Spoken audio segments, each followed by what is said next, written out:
anak semuanya, jumpa lagi pada video pembelajaran Bapak kali ini. Nah, hari ini kita akan belajar tentang kimia lagi ya.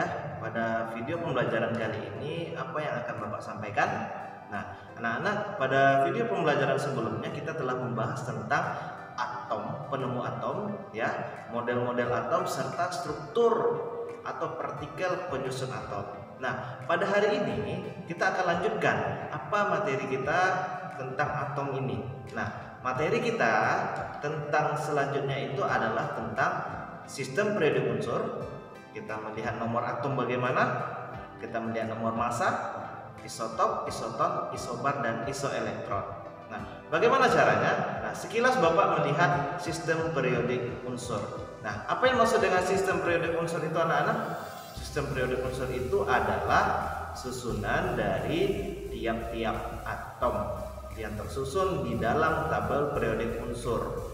Nah, bagaimana dia cara penyusunannya? Yaitu berdasarkan nomor atom dan kemiripan sifat dari unsur-unsur tersebut.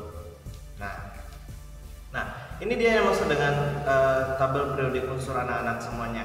Nah, ada yang disebut golongan, ada yang disebut dengan periode. Biasanya ini bagi para kimia itu harus ya, para kimiawan itu harus dihafal. Contoh, ada golongan. Golongan itu adalah yang di atas ya, di atas. Nanti Bapak kasih tahu kepada kamu. Nah, anak-anak, nah biasanya para kimiawan itu menghafal sistem periodik unsur ini. Bagaimana caranya? Yaitu dengan singkatan. Contoh golongan 1 yaitu hari libur nasional Rabu Kamis kita free. Hidrogen, litium, natrium, kalium, rubidium, cesium, francium. Nah, itu salah satu contohnya. Golongan 2A, beli mangga campur sirsa bawa rambutan. Berilium, magnesium, kalsium, strontium, barium, dan radium. Itu adalah salah satu contoh kita menghafal sistem periodik unsur. Nah, tadi Bapak sudah menjelaskan bahwasanya di dalam tabel periodik unsur itu ada golongan dan ada periode. Nah, ini dia contohnya. Golongan itu adalah yang ke bawah, periode itu adalah yang mendatar. Golongan itu terdapat ada 2 golongan, ada golongan A dan ada golongan B, dan periode itu hanya ada 7 periode. Apa yang dimaksud dengan golongan dan apa yang dimaksud dengan periode? Nah, di sini dia. Periode itu adalah menyatakan banyaknya kulit atom yang dimiliki oleh unsur anak-anak. Nah, dalam sistem periodik terdiri dari 7 periode. Sementara golongan menyatakan jumlah elektron yang terdapat di kulit terluar atom. Nah, ini kamu harus hafal ya. Periode itu menyatakan kulit atom, sementara golongan itu menyatakan jumlah elektron yang terluar pada kulit atom. Nah, oke, baik. Nah, ini periode anak-anak. Periode 1 berarti dia cuma ada 2 unsur, helium, hidrogen, dan helium. Periode kedua, litium, berilium, dan sampai ke sini baron, karbon, nitrogen, oksigen. Oke. Nah, periode ketiga adalah yang ke samping semuanya. Periode itu adalah semua yang ke samping. Sementara golongan itu ada golongan 1A, dia adalah yang ke bawah. Ya. Golongan 2A, golongan 3 di sini.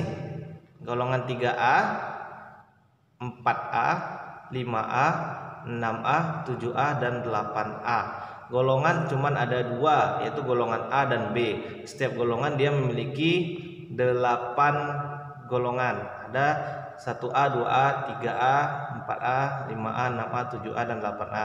Sementara golongan B terdapat di sini. 1B, 2B, 3B, di sini 3B, 4B, 5B, 6B, 7B, dan 8B. Baik, kenapa bisa seperti itu? Karena melihat nomor atom dan kemiripan sifat dari atom. Nah, itu adalah konsep dari cara kita melihatnya. Nah, bagaimana cara kita melihat unsur dalam sistem tabel periodik unsur ini? Dilihat dari manakah dia? Pak, itu unsur helium itu dia nomor atomnya berapa, masanya berapa, simbolnya apa? Ini Bapak beritahu kepada peserta didik semuanya. Contoh ya, Magnesium, di situ ada lambang unsurnya adalah Mg. Berarti nama unsurnya di bawahnya adalah magnesium. Massa unsurnya atau nomor masanya adalah 24,3. Nomor atomnya adalah 12. Itu salah satu cara melihat unsur dalam sistem periodik unsur. Paham ya? Ya, pastinya paham. Kamu lihat sebaik-baik mungkin. Selanjutnya kita akan menentukan nomor atom, nomor massa, isotop, isoton, isobar, dan isoelektron dalam sistem periodik unsur. Bagaimana caranya? Nah, kamu harus tahu nomor atom simbolnya adalah Z. Harus kamu ingat. Nomor massa simbolnya adalah A. Nanti notasi unsur bagaimana kita menentukan elektron, proton, dan neutron di dalam suatu unsur atau atom tersebut. Dan nanti kita akan menentukan isoton, isobar, isotop, dan isoelektron. Oke? Nah, kita lanjut. Nah, bakalan Bapak berikan penjelasan satu persatu. Nomor atom simbolnya adalah Z. Nah, nomor atom itu menentukan jumlah proton. Nah, pada atom netral jumlah proton sama dengan jumlah elektron. Paham ya? Nomor atom itu adalah jumlah proton. Dan pada netral jumlah proton itu sama dengan jumlah elektron. Tapi apabila dia bermuatan, elektronnya berbeda. Nah, nanti Bapak bakalan menjelaskan. Contoh F ya, lambang unsurnya F, dia memiliki nomor atom 9, nomor massa 19. Berarti berapa jumlah protonnya? Nah, nomor atomnya sama dengan jumlah proton sama dengan jumlah elektron. Bahwasanya jumlah proton ya. Nah, yang di sini. Oke. Nah, dia memiliki jumlah proton 9, jumlah elektron 9. Karena apa? Karena sudah ketetapannya. Nah, itu adalah nomor atom. Baik, selanjutnya nomor massa simbolnya adalah A. Bagaimana cara kita menentukan nomor massa? Nomor massa itu sama dengan jumlah proton ditambah jumlah neutron, atau nomor atom ditambah jumlah neutron. Bagaimana cara menjelaskannya? Nah, kita masuk ke dalam notasi unsur. Ingat, notasi unsur itu adalah ada rumusnya. X sama dengan AZ. Bahwasanya X itu adalah unsur, lambang unsur. Z itu adalah nomor atom sama dengan jumlah proton dan sama dengan jumlah elektron. Sementara A itu adalah nomor massa. Bagaimana selanjutnya? Bapak akan berikan contohnya. Oke, kita lihat. Contoh, ada lambang unsur F memiliki nomor atom 9, berarti 9 di sini adalah nomor atomnya. Berarti kita bisa menentukan jumlah protonnya 9, jumlah elektronnya juga 9. Nomor massanya adalah 19. Nah, bagaimana cara kita menentukan proton, elektron, dan neutron? Nah, ini dia.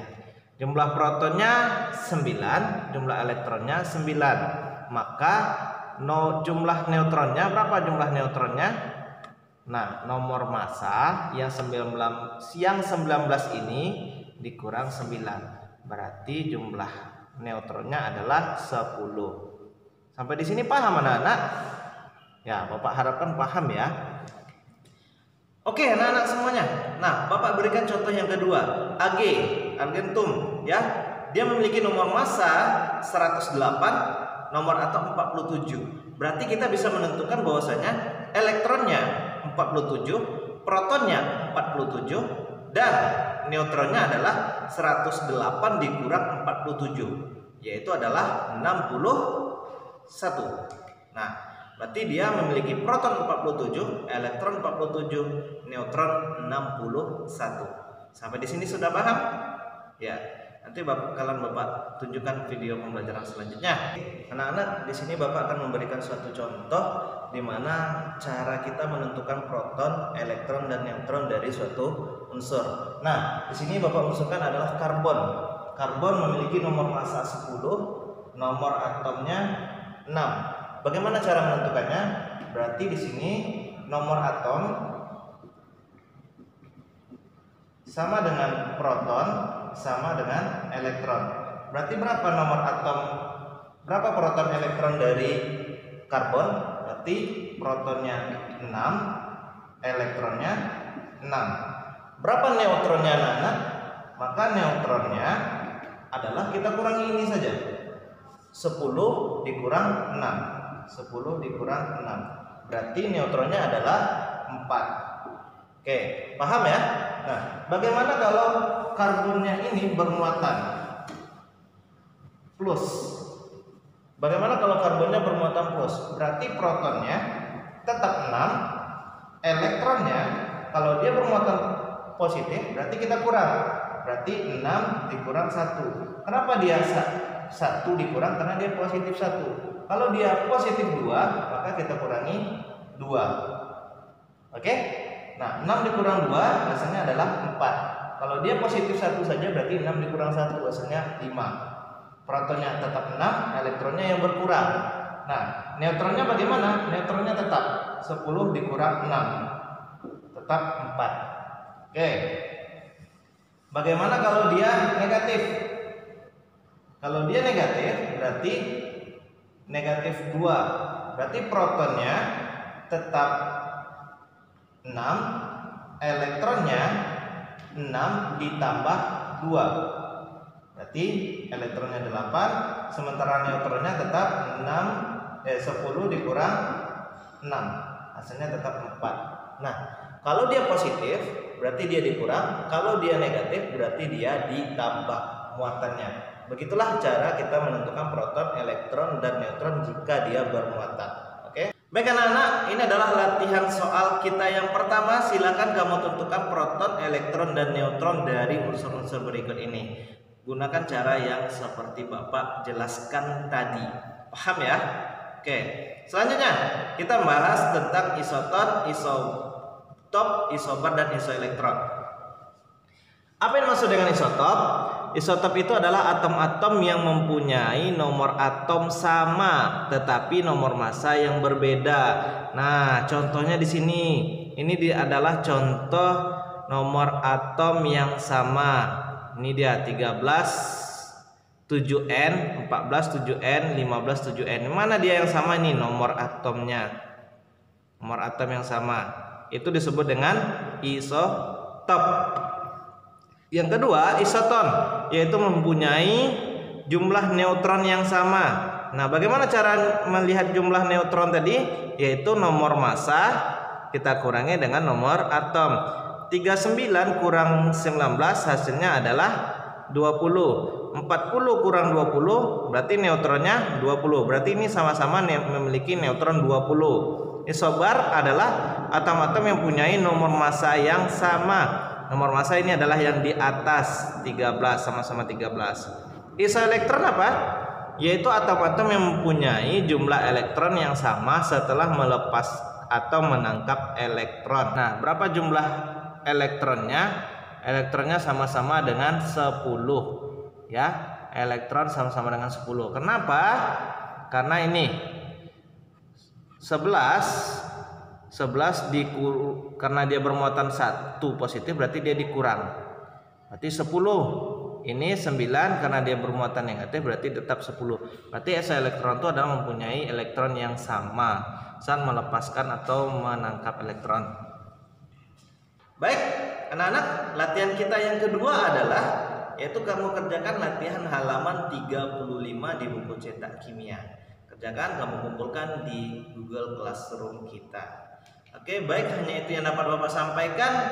Mudah-mudahan sangat bermanfaat bagi kita. Ingat, kita sudah masuk ke dalam hitung-hitungan. Ya, tetap semangat dalam pembelajaran kimia. Jangan mengeluh. Tetaplah menjadi yang terbaik setiap waktu. Sampai jumpa lagi. Bye.